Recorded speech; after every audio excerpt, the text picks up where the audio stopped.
제 가족들과 관련해서 매우 불미스러운 일이 발생했습니다.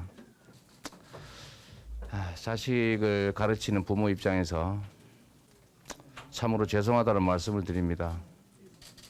앞으로 이런 일 발생하지 않도록 배전의 노력을 기울이겠다는 말씀을 드립니다. 말로써 뭐 사과 쇼로 모면하고 넘어갈 수 있는 상황은 아니라는 거죠.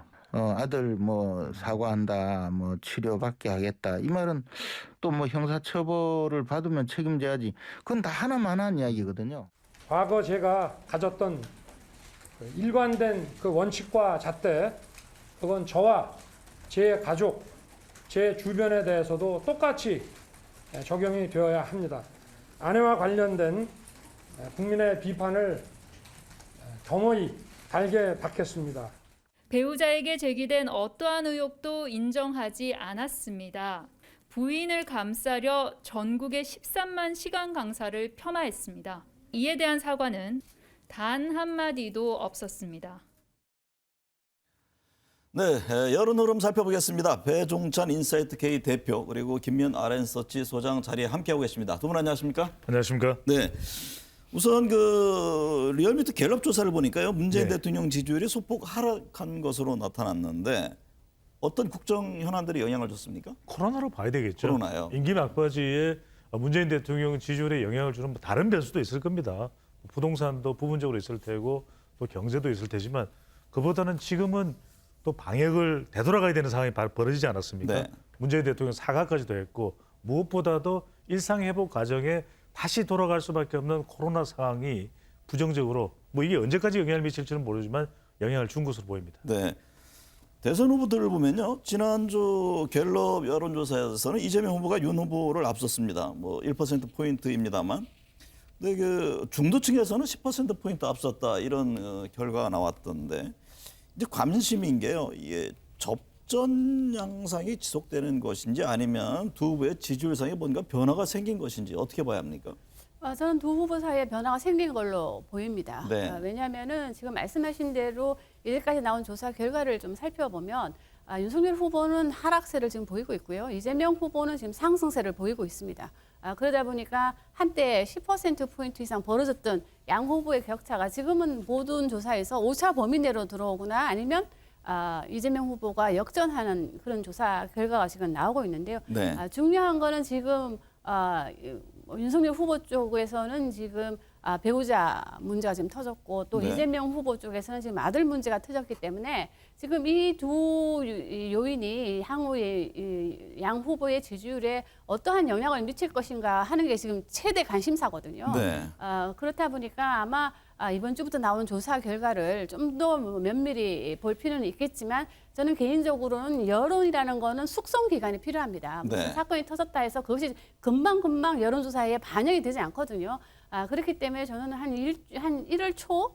1월 네. 초부터 12월 말이나 1월 초부터 나오는 조사 결과에 이 두 요소가 다 포함이 되지 않을 반영이 된 조사가 되지 않을까 싶습니다. 한 달 전까지만 해도요. 이재명 후보와 윤석열 후보 지지율이 두 자릿수 오차범위 네. 바뀌었잖아요. 윤 후보가 앞섰는데 역전이라든가 격차가 크게 줄어든 원인은 어디에 있다고 보세요? 사람 때문이죠. 네. 사람으로 봐야 되겠죠. 네. 그러니까 윤석열 후보의 지지율이 높았을 때 그때는 이른바 컨벤션 효과, 정권 교체 여론에 올라탄 지지율 상승으로 봐야 되는 것이거든요.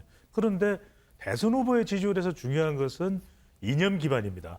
진보층 또 보수층, 그다음에 또 사람이 있고 피플이 있고 마지막으로는 공약 P가 있습니다. 근데 공약으로 뚜렷하게 두 후보가 특별히 구분되는 건 없거든요. 네. 그렇다면 정권 교체 여론에 올라탔었던 윤석열 후보의 지지율이 내려왔던 이유가 뭘까? 한 3주 전으로 거슬러 올라가 보면 김종인, 이준석 두 인물 간의 갈등이었죠. 네. 근데 그 이후에는 봉합이 됐는데 왜 지지율이 더 올라가지 않을까? 더 큰 이슈가 터진 거죠. 김건희 씨 이슈가 터지면서 또 사람 때문에 지지율, 정권 교체 여론에 올라타지 못하는 현상. 네. 조금씩 이재명 후보는 올라가고 있는데 큰 폭은 아닙니다. 야금야금 살금살금 올라가는 반면에 윤석열 후보는 스르르 지지율이 내려오는 것은 네. 사람 때문으로 봐야 되겠죠. 야금야금 스르륵. 네. 표현이 좋은데요. 저는 이제 개인적으로 볼 때는 이 정권 교체가 지금 우리가 좀 주목해서 봐야 될 조사 결과를 본다면 네. 정권 교체냐 정권 재창출이냐는 문항에서 한때는 격차가 두 자릿수 이상을 벌어졌던 게 지금 한 자릿 숫자로 좁혀지고 있다는 사실입니다. 그 배경에는 지금 우리가 아까 문재인 대통령의 국정 지지율에 대해서 이야기를 했는데요. 집권 5년 차 한국 갤럽 평균을 보더라도 문재인 대통령의 지지율이 가장 지금 높은 걸로 나타나고 있습니다. 네. 그런 것이 지금 영향을 미친 것으로 보여졌고요. 또 어떻게 보면은 이 코로나 재확산이 어떻게 보면 문재인 대통령에게 부정적인 역할을 영향을 미칠 수는 있겠지만 또 한편으로 보면 이 대확산의 위기에서는 또 정부에 좀 힘을 실어줘야 된다. 문 대통령의 정부 힘을 중심의 결집 효과 그렇죠. 이런 그런 게 결집 있군요. 효과도 있기 때문에 저는 이 팬데믹 효과 때문에 효과도 있을 거로 보여지는데 어찌됐든 간에 정권 교체와 정권 재창출이 대선이 가까워질수록 이 격차가 줄어들고 있다. 네. 그러면서 이 양 후보의 격차가 좀 줄어들고 있다고 하는 거는 저는 보수 야당이 지금 상당히 좀 신경 써야 될 문제가 아닌가 싶습니다. 네. 아란서치 조사를 보니까요. 이재명 후보가 대구 경북이죠. TK 지역 지지율 상승이 눈에 띄던데 이거 지난 주말 이제 대구 경북 찾고 그랬잖아요. 이게 네. 영향을 준 겁니까? 저는 상당히 영향을 준 것으로 보여집니다. 네. 이게 바로 일종의 이제 홈타운 효과로 보여지는데요. 네. 뭐 이제 정치권에 이제 관심이 많으신 분들은 이재명 후보 고향이 안동이라는 건 알고 있지만 대다수의 사람들은 안동 지역에 계신 뭐 일부 지역에 많은 분들은 이제 이재명 후보가 안동 출신이라는 걸 모르는 분도 꽤 있다고 보여집니다. 네. 그런데 이 지난 대구 경북 지역을 메타버스를 돌지 않았습니까? 그때 상당히 이 안동 출신이고 지역 출신이라는 게 상당히 좀 영향을 준 것 같아요. 네. 그렇다 보니까 우리가 이번에 발표한 엠비엔 조사 결과를 보면 저도 예측을 못했었는데요. 네. TK에서 이런 결과가 나올 일은 이 TK에서 처음으로 이 윤석열 후보 지지율이 50% 아래로 떨어졌습니다. 네. 떨어지고 이 반면에 이재명 후보 지지율이 30%대를 뚫었거든요. 네. 저는 그거를 보면서 이건 대구 경북을 방문한 효과 그리고 안동 출신이고 대구 경북 출신이라는 게 상당히 지금 지역에 해자된 결과가 아닌가 싶습니다. 이게 일시적인 것인지 아니면 뭐 대선 내년 3월 9일까지 그런 흐름으로 갈 것이냐 굉장히 중요한데 지금 두 후보 그러니까 이재명 후보는 네. 말씀하신 대로 대구 경북에서 30%, 네. 윤석열 후보는 호남에서 20% 이상의 달성 목표를 갖고 있지 않습니까? 네. 어떤 구도가 전개될 것으로 보세요? 저는 좀 다른 이전 대선과는 다른. 네. 그래서 대구 경북에서 이재명 후보의 지지율이 잘 나오는 이유가 홈타운 이펙트도 있습니다. 하지만 네. 또 호남에서 보면은 이재명 후보가 오롯이 이전에 문재인, 노무현, 김대중 전 대통령만큼 또 현 대통령만큼의 지지율을 못 끌어내고 있거든요. 네. 그건 뭐냐면 20대, 30대, 40대는 또 지역이지만 다르다는 거예요. 네. 그러니까 20대, 30대는 무조건 하고 내 지역 출신이니까 찍어줘야 된다. 또는 국민의힘 이 보수정당 텃밭이니까 찍어줘야 된다. 이런 현상이 안 나타나고 있는 거죠. 그러니까 대구 경북에서도 20대, 30대, 40대는 민주당을 찍겠다는 의향이 나오고 특히 중도층도 그런 성격이 나타나고 있는 건 이번 선거는 이념 지역뿐만 아니라 이익투표 성향이 강합니다. 네. 정치적 효능감을 어떤 후보가 더 많이 가져다 주는가. 그래서 호남도 다르고 또 TK도 다르고 PK도 다르고 중요한 것은요. 호남과 영남권이 다르다는 것은 수도권에서 이들이 이제는 이 유권자들의 성격이 이전과 다를 수가 있다는 것이거든요. 그래서 서울이 더 치열한 승부처가 되는 걸로 봅니다. 네. 저는 조금 다른 생각인데요. 호남에서 TK에서 만일에 이재명 후보 지지율이 계속 30%대를 유지할지 안 할지는 모르겠지만 유지를 한다면 이건 호남에도 영향을 준다고 저는 보여집니다. 네. 호남에서는 가장 중요한 잣대가 당선 가능성이거든요. 근데 이 호남민들이 볼 때 TK에서 이재명 후보 지지율이 30% 이상이 지속된다면 당선 가능성이 매우 높다고 생각하기 때문에 네. 그렇다면 이 호남에서도 상당히 이재명 후보에 대한 지지율이 일정 부분 올라갈 확률도 있다고 보여집니다. 지난주 한 여론조사에서 보니까요. 그 대선 후에 배우자가 후보를 선택하는데 영향을 미친다는 응답이 60% 차지한 것으로 나타났어요. 특히 그 지지 후보 교체 의사가 있다고 답한 사람들 중에는 무려 65%가 배우자가 영향을 준다.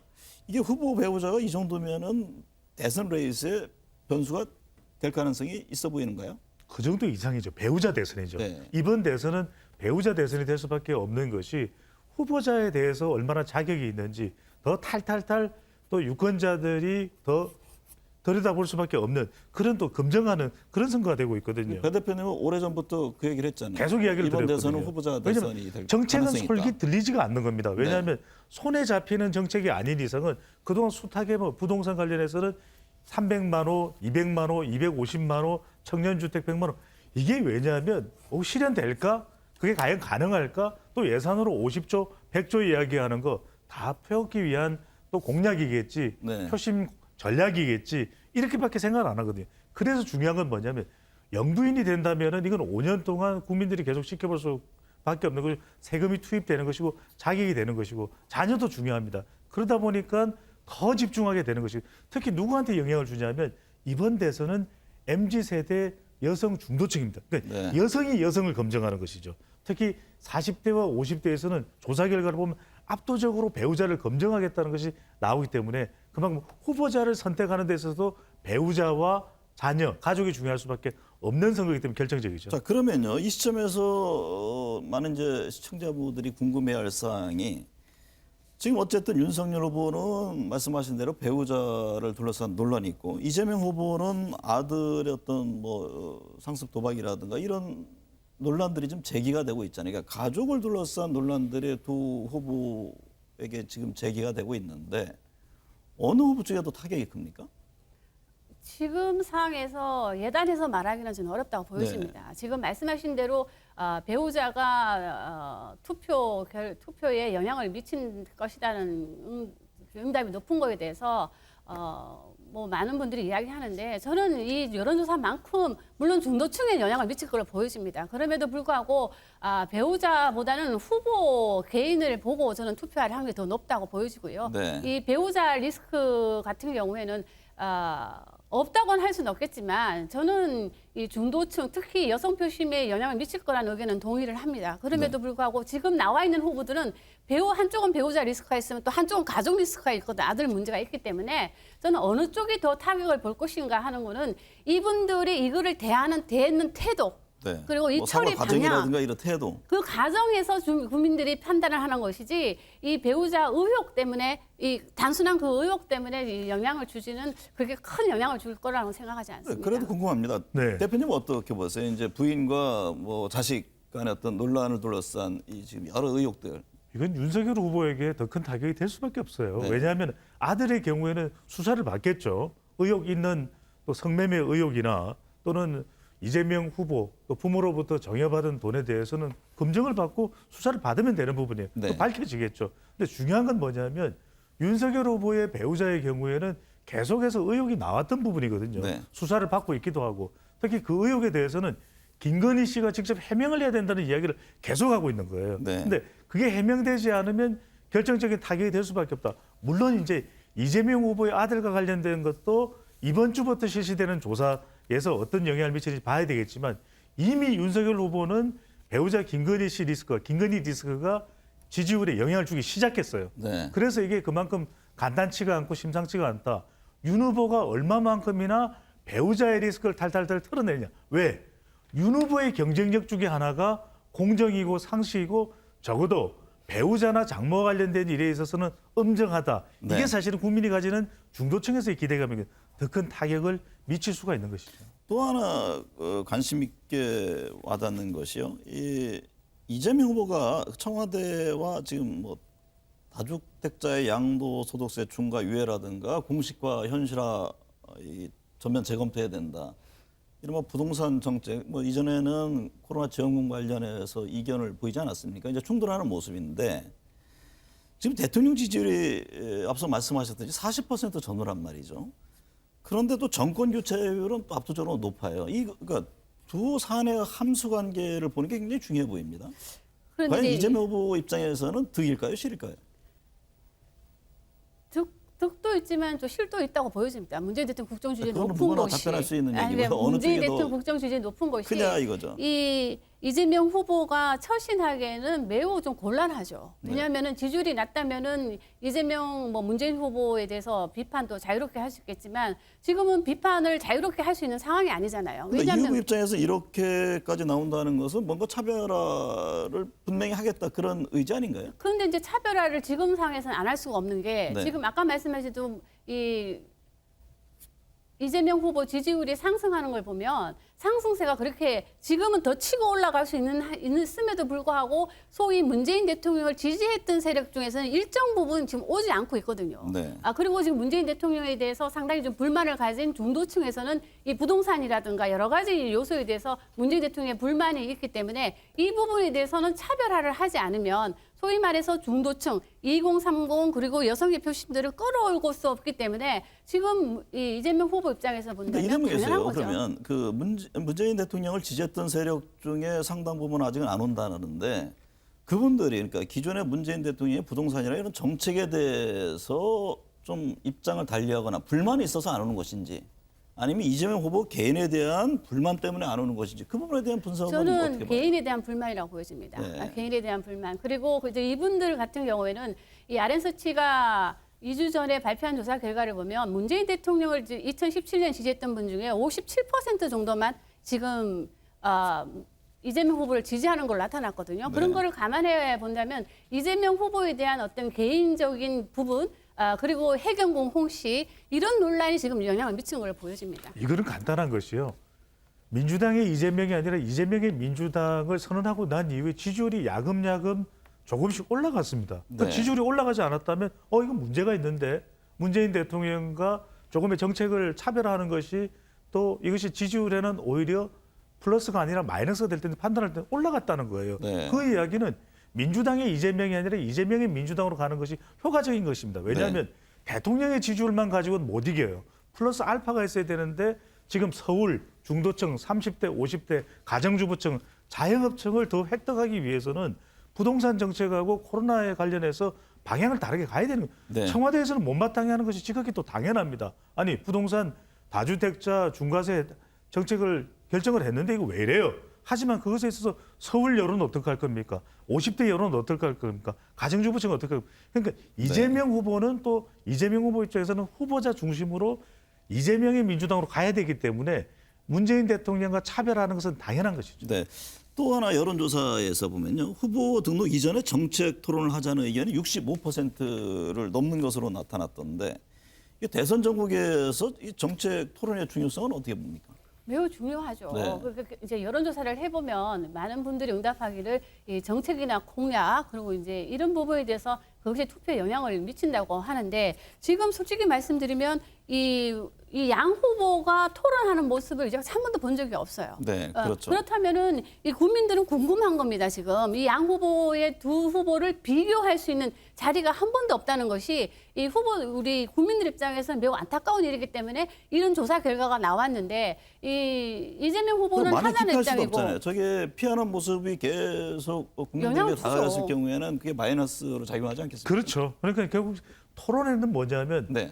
중간층, 중도층, 또 MZ세대 일부가 움직일 수 있는 이제 여지가 있는 곳이 토론회거든요. 네. 그런데 토론 경쟁력이 이재명 후보가 좀 더 경쟁력이 있다고 판단되기 때문에 윤석열 후보는 마다하는 것인데 저는 윤석열 후보가 선뜻 토론회를 잡지는 않을 것이고 잡지도 쉽지 않을 것으로 보입니다. 네.